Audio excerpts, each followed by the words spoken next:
Hey folks, welcome back to another Dice Tower preview. I'm Mark, and today we're taking a look at Nuclear Destruction, which is brought to you by Mr. B Games. It's for 2 to 6 players, ages 14 and up, and games generally run about 30 to 60 minutes. The atomic bomb has been invented. Nations are building up their stockpiles of atomic bombs while vying for the hearts and minds of their rival populace. Welcome to the world of nuclear war. The game begins with an uneasy Cold War between all the players, each representing a nuclear power. Once the first player launches a nuclear strike, the war turns hot as populations decrease in huge balls of nuclear fire. Then the question must be asked, will any nation be left when the last bomb has fallen? In Nuclear Destruction, you will seek world domination by eliminating other major powers. This can be accomplished in 2 different ways. The peaceful way is to persuade the populations of opposing countries to join your superior form of government through the use of propaganda cards. The warlike way is to destroy the enemy's population by using nuclear weapons. Population is the measure of success or failure in this game. A player who loses their entire population is eliminated. The last player with population wins the game, but sometimes everyone is engulfed in flames and there are only losers. So, this game has an interesting history behind it. Originally released in 1965, designed by Doug Malwicki, and this is the first standalone expansion for Nuclear War in 20 years. Fully in color and is 100% compatible with the 50th anniversary Nuclear War core game, as well as any earlier editions or expansions.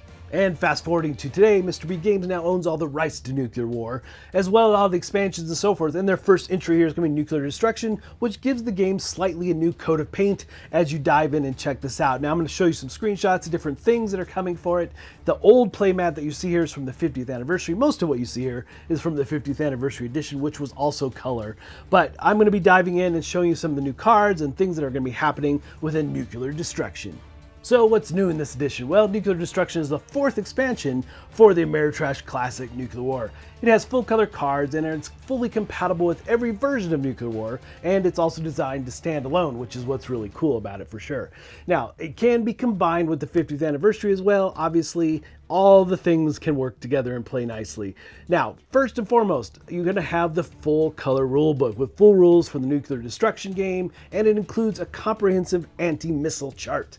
So what else is new in this edition? Well, you're going to have new player boards, which is one of the things I'm very excited about. They're going to be 11 by 17 and have space for the launch track, population, and deterrent forces, as well as card spaces for nuclear escalation, nuclear proliferation cards, and it's going to have submarine, space platform, and killer satellites. So if you know those expansions and the game you've played for a long time, which I actually played it first time in the early 80s, so you'll be able to add everything to this game and have spots to fill. So it's a really nice overall play board.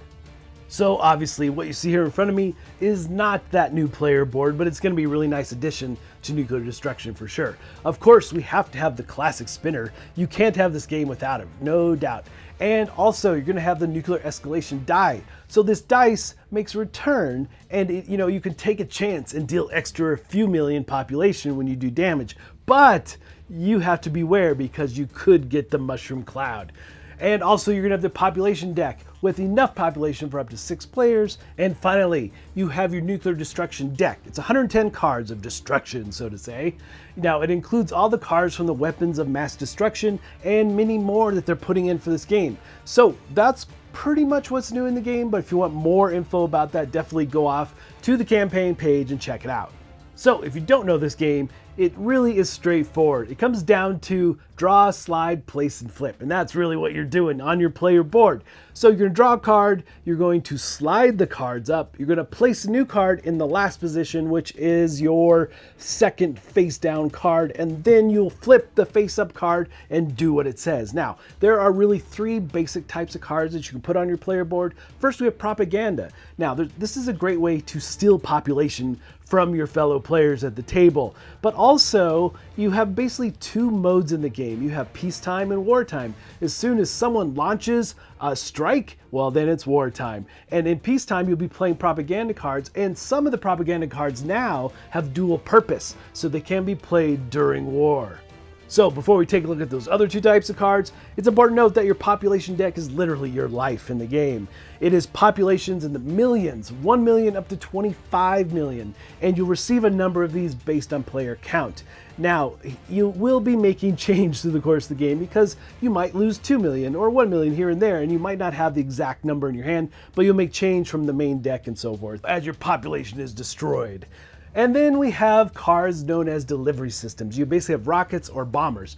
And behind those, you're going to have warheads. So on your track, you first have to have a delivery system flip up before you can send it off to one of your fellow players and take out their populations. So the rockets are very straightforward. You have a megaton value and you can add that level of warhead to it, send it off, and try to attack your opponents. Now there's a couple things we'll take a look at, but that is the key thing you're doing. But the bombers can make multiple trips.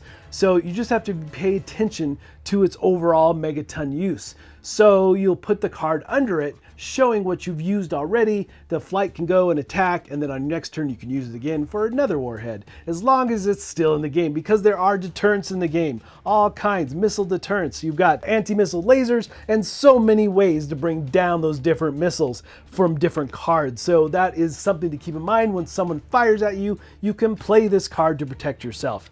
And those are going to be the key things you're doing with all the different warheads and everything that you're attacking with. But if you ever fail to have the cards in the right order, you just lose out on things for sure. So your board also has spots for your population as well as deterrents. This is really just a visual to put out for the other players to see, showing what you have in hand, so they might think twice about firing on you. Once you do hit with one of your warheads, well, the card will show how much population that player loses. It could be 2 million, it could be 25 million based on some dirty bombs and things that you're hitting with, but you also potentially will be flicking the spinner and doing even more damage, or rolling the dice and doing even more damage beyond that. But there is some definite push your luck around those mechanisms for sure, but that is just another way to reduce population from your opponents. Also, there are secrets and top secrets. These cards get played out before any of the actions on your player board take place. So when you offer up and say, I have a secret to play, someone might have a spy and steal it from you. Spies do a few other things, but stealing secrets and top secrets is definitely a key thing. I like the top secret card that is an asteroid that hits your major city, wiping out 15 million. But you know what? It turns into a hotbed, a tourist trap, because people from all over come to see the crater, so you gain another million in population. So those cards are going to do lots of different things through the game, and they try to make them tongue-in-cheek in a lot of cases, but it does wipe out population along with all the warheads, everything else you have to go on. Potentially, it's going to just be mutual destruction. Alright folks, just a reminder once again, this has been a Dice Tower paid preview, and everything you've seen here is partly done and partly prototype, but what they've really done with this new edition, the standalone game, is preserve the look and feel of the old game for sure. It does have a slight new coat of paint. Of course, everything's going to be in color now. The original was all black and white, and in a lot of cases you had to cut things out. So yeah, this is a much improved from that, but they do try to hold on to what came before and give you the options of playing with all those different expansions and so forth. But a lot of the cards, some of the cards anyway, are new. There's going to be a new booster pack if they get enough in the stretch goals and so forth. But if you were a fan of the original, this will just give you even more to play with and more things to add. But again, this is a nice standalone edition. If you've never played the game before, you just need this to get in and start. So folks, ultimately though, if it looks like something of interest to you, I'm sure they'd appreciate your support. So I think that's it for me, and until next time, we'll see you at the table.